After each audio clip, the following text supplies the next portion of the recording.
दोस्तों, कैसे हैं आप सभी। आशा करती हूँ आप सभी बहुत अच्छे हैं और अपना ख्याल रख रहे हैं। राधा रानी अपनी कृपा आप सब पर बनाए रखे। दोस्तों, आज हम लोग बात करने वाले हैं रक्षाबंधन की या सावन के पूर्णिमा की। सावन की पूर्णिमा कब पड़ रही है, कब से प्रारंभ हो रही है और कब समाप्त हो रही है। हमें रक्षाबंधन पर भद्रा का साया कब से कब तक है, राखी कब बांधें, और विशेष रूप से बहनें ज़रूर देख लें इस वीडियो को। इस दिन चंद्र ग्रहण भी लग रहा है, तो क्या चंद्र ग्रहण हमारी राशियों पर क्या क्या असर डालेगा और हमें किन किन बातों का ध्यान रखना है, बहनें क्या करें क्या ना करें, और विशेष रूप से भूल कर भी आपको ये कुछ गलतियाँ नहीं करनी है। चलिए वीडियो शुरू कर लेते हैं और पूरी वीडियो अंत तक देखिएगा ताकि आप समझ सकें कि आपको क्या करना है। चलिए वीडियो शुरू कर लेते हैं, लेकिन वीडियो अच्छी लगे तो लाइक शेयर और सब्सक्राइब जरूर कीजिएगा। चलिए वीडियो शुरू कर लेते हैं। सबसे पहली चीज़ है कि जो पूर्णिमा की तिथि है ये कब से प्रारंभ हो रही है। तो पूर्णिमा की तिथि 27 तारीख को यानी कि 27 अगस्त को शाम 7:43 से पूर्णिमा तिथि प्रारंभ हो जाएगी और पूर्णिमा तिथि का जो समापन है वो हो रहा है 28 तारीख को रात्रि 10:55 पर, यानी कि पूरे दिन आपको जो है वो पूर्णिमा की तिथि मिल रही है। इस दिन स्नान दान का भी नियम होता है। बहुत सारे लोग पूर्णिमा के दिन स्नान दान, पवित्र नदी पर स्नान करते हैं। बहुत से लोग व्रत करते हैं पूर्णिमा का, चंद्रोदय पर पूजा करके ही व्रत का पारण करते हैं। तो सभी लोग पूरा नियम का पालन जो पूर्णिमा का है वो 28 तारीख को ही किया जाएगा। अब विशेष रूप से सबसे पहले ये जान लेते हैं कि भद्रा का साया है या नहीं है, और भद्रा कितने बजे से कितने बजे तक, कब तक हमें राखी नहीं बांधनी है। तो देखिए, जो भद्रा का समय है वो 27 तारीख को शाम को 4:54 से शुरू हो रहा है और समाप्त हो रहा है 8:42 पर, यानी कि जो भद्रा है वो 27 तारीख को लगकर 27 तारीख को ही समाप्त हो जा रही है। तो ऐसे में रक्षाबंधन के दिन भद्रा का कोई साया नहीं है। दूसरी चीज़ है कि राखी हम कब कब बांध सकते हैं। तो राखी का जो सबसे पहला जो मुहूर्त है वो है सुबह 5:45 से लेकर के 9:54 तक सुबह का समय है। फिर एक मुहूर्त आपको, अगर आप दोपहर में राखी बांधना चाहते हैं तो आपको 12:43 से लेकर के 1:57 तक का समय मिला हुआ है।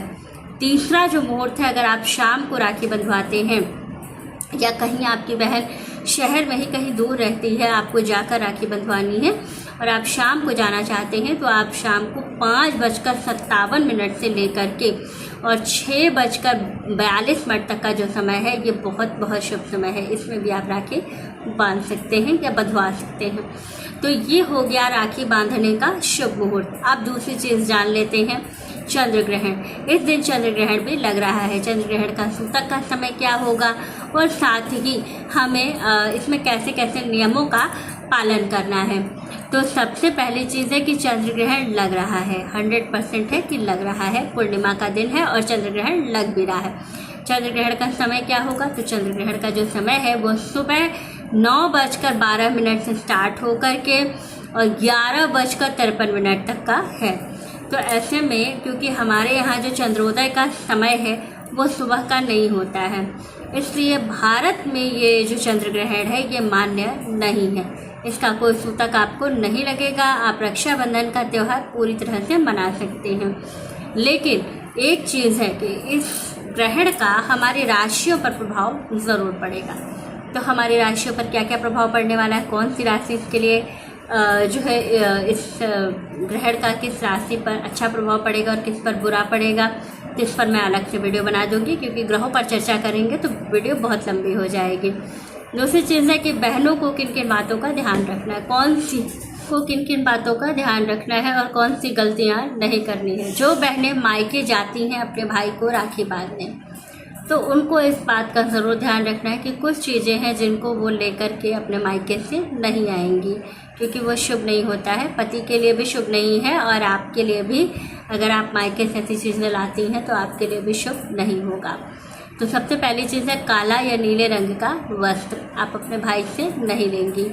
दूसरी चीज़ है कि जो चमड़े वाली चीज़ें होती हैं, जैसे कि लेदर के पर्स हैं, जूते चप्पल हैं, तो ये आप अपने मायके से लेकर नहीं आएंगी। इस बात का ज़रूर ध्यान रखिएगा। तीसरी चीज़ है जो आपको अपने भाई से नहीं लेनी है, वो भी बहुत इम्पोर्टेंट है। वो ये है कि नमक वाली चीज़ें जैसे नमकीन है, अचार है, ये सारी चीज़ें आप अपने मायके से लेकर के नहीं आइएगा। इससे पति की जो आयु है वो घटती है और साथ ही रिश्तों में भी खटास आती है। तो कभी भी मायके से अचार या खट्टी चीज़ें नहीं लानी चाहिए। इसके साथ ही आपको कुछ बातों का ध्यान और रखना है, वो ये है कि इस दिन अपने भाई से किसी तरह का मनमुटाव नहीं कीजिएगा। अगर भाई है, भाभी है, तो भाई और भाभी से हमेशा प्रेम का संबंध रखिएगा, क्योंकि मायका उन्हीं से होता है। इसके बाद आपको कौन सी बातों का ध्यान रखना है, जिनके यहाँ भाई और भाभी दोनों को साथ में राखी बांधी जाती है, तो इस बात का ज़रूर ध्यान रखिएगा, ये गलती बिल्कुल मत कीजिएगा। अक्सर क्या होता है कि बहनें जो है भाई को और बहन भाभी को किधर से भी बैठा के राखी बांध देती है, लेकिन आप इस बात का ध्यान रखिएगा कि भाभी जो है वो भाई के हमेशा बाएं साइड ही बैठे, यानी कि लेफ़्ट साइड में भाई को बैठा भाभी को बैठाल के ही राखी बांधिएगा। दूसरी चीज़ है कि इस दिन जो है विशेष रूप से अपने माता पिता से, अपने भाई बहनों से संबंध हमेशा जो है बहुत अच्छा और बहुत ही मधुर संबंध रखिएगा। दूसरी चीज़ है कि इस दिन भाई के साथ हमेशा खुशी के साथ पर्व को मनाइए और भाई के प्रति कोई द्वेष अपने मन में मत रखिएगा, क्योंकि भाई आपका सब कुछ होता है। और इसके साथ ही आपको मायके से जो चीज़ें मैंने बताई हैं वो ले करके भूल कर भी नहीं आना है। इस बात का आप ज़रूर ध्यान रखिएगा, क्योंकि अक्सर लड़कियां ये गलती करती हैं कि अगर एक साल में सिर्फ रक्षाबंधन पे मायके जाती हैं तो सारी चीज़ें लेने लगती हैं। तो कुछ चीज़ें ऐसी हैं जो मैंने आपको बताई हैं, इनको नहीं लाना है। बाकी आप इसके अदरवाइज़ कुछ भी ला सकती हैं, जो आपके भाई भाभी आपको देते हैं प्रेम से, आप उसको ज़रूर लीजिएगा।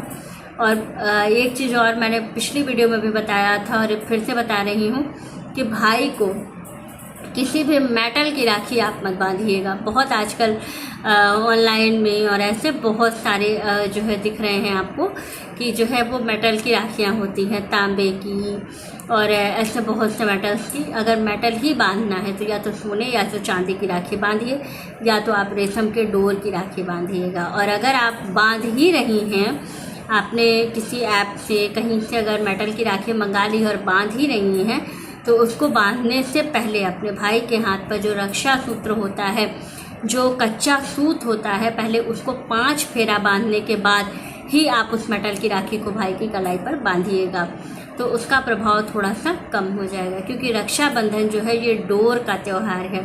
कहा जाता है कि इस दिन जो रेशम की डोर होती है ये भाई और बहन को एक प्यार, एक संबंध, एक विश्वास में बांधती है। और जब हम मेटल का यूज़ करते हैं तो हमारे संबंधों में वो डोर कहीं छिप जाती है। तो डोर को बनाए रखिएगा और डोर वाली राखी ज़रूर बांधिएगा। तो वीडियो अच्छी लगे, जानकारी अच्छी लगे तो वीडियो को लाइक, शेयर और सब्सक्राइब ज़रूर कीजिएगा। राधे राधे।